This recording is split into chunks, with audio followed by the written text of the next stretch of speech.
Hello, मेरा नाम है Shahid Ansari and welcome back to my channel. आज जो हम प्रोजेक्ट लेकर आए हैं वो झारखंड वासियों के लिए हैं।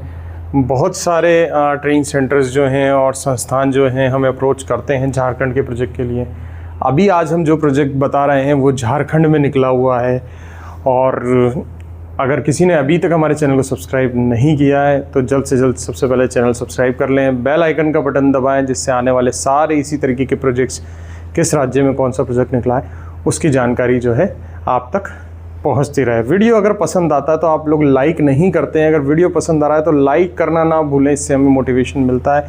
कोई जानकारी चाहिए तो आप हमें कमेंट कर सकते हैं, यहाँ पर स्क्रीन पर हमारे व्हाट्सएप नंबर हैं, आप व्हाट्सएप भी कर सकते हैं। तो आइए वीडियो चालू करते हैं।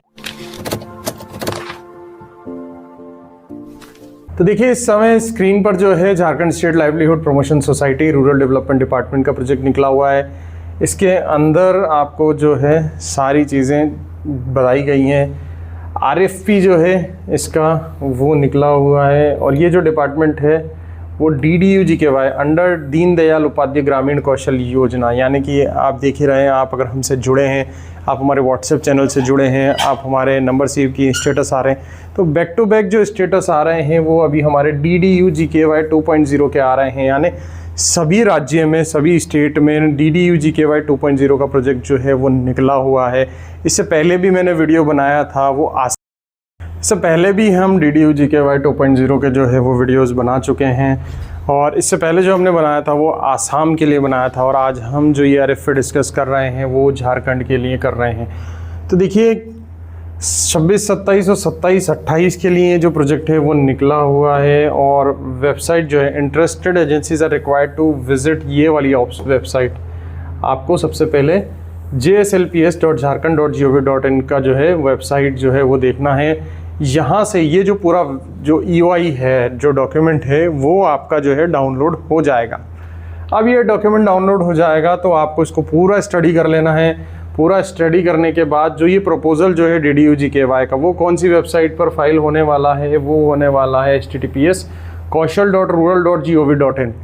देखिए, ये जो RFP जो है, हमें एक RFP है, इसमें लास्ट डेट और स्टेट डेट आपको मिलेगी, लेकिन बाकी सभी चीज़ें जो हैं वो कांस्टेंट ही रहेंगी। यानी अगर आपके राज्य में जैसे आप मध्य प्रदेश से हो तो मध्य प्रदेश में इस तरीके का RFP आएगा और लास्ट डेट बता देंगे। बाकी सभी चीज़ें सेम है, मैं हर वीडियो में आपको बता रहा हूँ, हर एक चीज़ें सेम है। पैसा कितना लगना है वो सेम है, सिक्योर डिपॉजिट जाना है वो कितना जाना है, क्वालिटी अप्रेजल फीस जानी है वो कितना जाना है वो सेम है, कहाँ से फाइल होना है वो भी सेम है, कैसे फाइल करना है वो सेम है, पूरा एप्लीकेशन फॉर्म है वो सेम है। बस स्टेट अलग होगा, बस जो ड्रॉप डाउन मेनू आएगा स्टेट का, वहाँ अलग स्टेट आ जाएगा कि आप कौन से राज्य में और कौन से ज़िले के लिए ये प्रोजेक्ट जो है वो अप्लाई कर रहे हैं। बाकी सभी चीज़ सेम है, बस हर राज्य जो है वो अलग अलग RFP रिक्वेस्ट फॉर प्रपोजल जो है वो निकाल रहा है।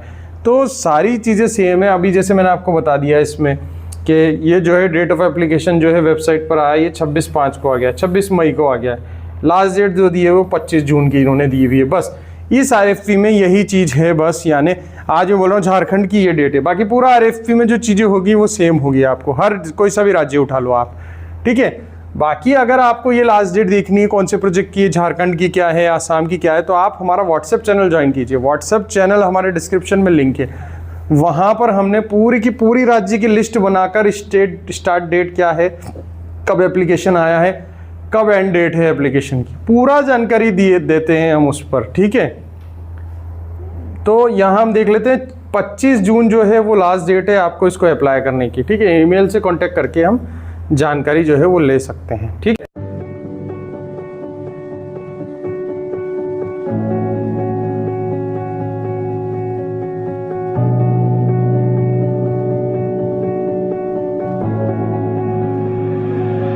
ठीक है, ये वही सारी चीज़ें हैं। आपको अकाउंट नंबर दिया हुआ है, अकाउंट जो पेमेंट है वो हम आपको बता देते हैं, पेमेंट जो है वो कितना करना है। Along with non refundable application fees, देखिए यहाँ पर non refundable application fees of 29500, ठीक है। अब आप बोलेंगे नहीं सर आप अलग वीडियो में 25,000 बताएं, नहीं, ये GST इंक्लूड है 29,500, 18% GST, 25,000 पर 18% GST है और उसको मिलाकर 29,500 हो रहा है, ठीक है। वैसे एप्लीकेशन फ़ीस 25,000 है, 25,000 प्लस 18% GST, और ये नॉन रिफंडेबल फ़ीस है। क्वालिटी अप्रेजल फ़ीस तो फिर भी रिफंडेबल है, ये नॉन रिफंडेबल फ़ीस है।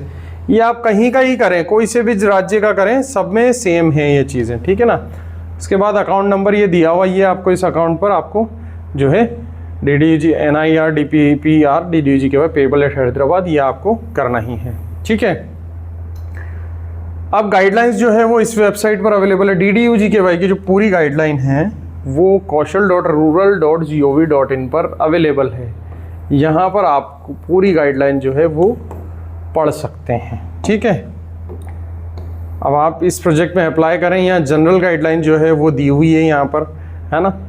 थोड़ा सा हम देख लेते हैं, अदरवाइज़ आपको पूरा उधर जाकर जो है गाइडलाइन पढ़नी पड़ेगी। जनरल गाइडलाइन क्या है कि रजिस्टर्ड होना चाहिए, कोई सी भी स्टेट सोसाइटी रजिस्ट्रेशन और एनी स्टेट में होना चाहिए। कोऑपरेटिव सोसाइटी हो सकती है, मल्टी स्टेट हो सकती है, कंपनी एक्ट में हो सकती है, लिमिटेड हो सकती है, पार्टनरशिप एक्ट हो सकती है, सेल्फ हेल्प ग्रुप हो सकते हैं, फेडरेशन हो सकती है, क्लस्टर लेवल फेडरेशन हो सकती है, ब्लॉक लेवल फेडरेशन। इनमें से अगर कोई है तो आप अप्लाई कर सकते हैं। गवर्नमेंट ऑर्गेनाइजेशन हो सकती है, सेमी गवर्नमेंट ऑर्गेनाइजेशन भी हो सकती है, स्टेट लेवल भी हो सकती है, नेशनल लेवल भी हो सकती है। NGO जो है वो नीति आयोग या NGO दर्पण में रजिस्टर्ड होना चाहिए। कम से कम 3 साल जो है वो ऑपरेशन होना चाहिए एप्लीकेशन भरने से पहले, यानी कि आपका 3 साल पहले का रजिस्ट्रेशन होना ही चाहिए। इस फॉर्म को भरने से पहले 3 साल का होना चाहिए, 3 साल पुरानी होनी चाहिए, अदरवाइज नहीं भर पाएंगे, ठीक है। अब देखते हैं 4 कैटेगरीज DDUGKY की जो है 4 कैटेगरीज हैं। सबसे पहले देख लेते हैं हम, सबसे पहले ए कैटेगरी में आते हैं कैप्टिव एम्प्लॉयर्स। कैप्टिव मतलब जो खुद की ही संस्थान में नौकरी देंगे, ठीक है। इसमें क्या होती है, बड़ी बड़ी इंडस्ट्रीज़ जो होती हैं जिनकी बैक टू बैक भर्ती निकलती रहती है, तो वो लोग इसमें भरते हैं क्योंकि उनको कैप्टिव प्लेसमेंट देना होता है, यानी खुद ही रोजगार से जोड़ना होता है, खुद की कंपनी में उनको नौकरी देनी होती है। तो पहला ऑप्शन जो है कैटेगरी ए उनके लिए है। कैटेगरी बी उनके लिए है जो ऐसे PIA having experience of greater than 50% placement, उन्होंने पहले भी DDUGKY का प्रोजेक्ट कर चुका और 50% जो है वो प्लेसमेंट दे चुके हैं। Skill agencies who do not have any DDUG experience, see, ये फ्रेश कैटेगरी है। सी वाली जो है ये फ्रेश कैटेगरी है। अगर कोई फ्रेशर है जिसने कभी DDUGKY का काम नहीं किया, हाँ राज्य स्तर पर या केंद्र स्तर पर उन्होंने दूसरे काम किए हुए हैं गवर्नमेंट के स्किल प्रोजेक्ट के, तो पहली बार DDUGKY कर रहे हैं तो उनके लिए सी कैटेगरी है। आपको सी कैटेगरी में जो है वो फाइल करना है। डी में startup for killing recognised by department of industry policy and promotion, ये कोई स्टार्टअप है अगर इस डिपार्टमेंट में रजिस्टर्ड है तो वो डी कैटेगरी में आ जाता है, ठीक है। अब देख लेंगे ऐसे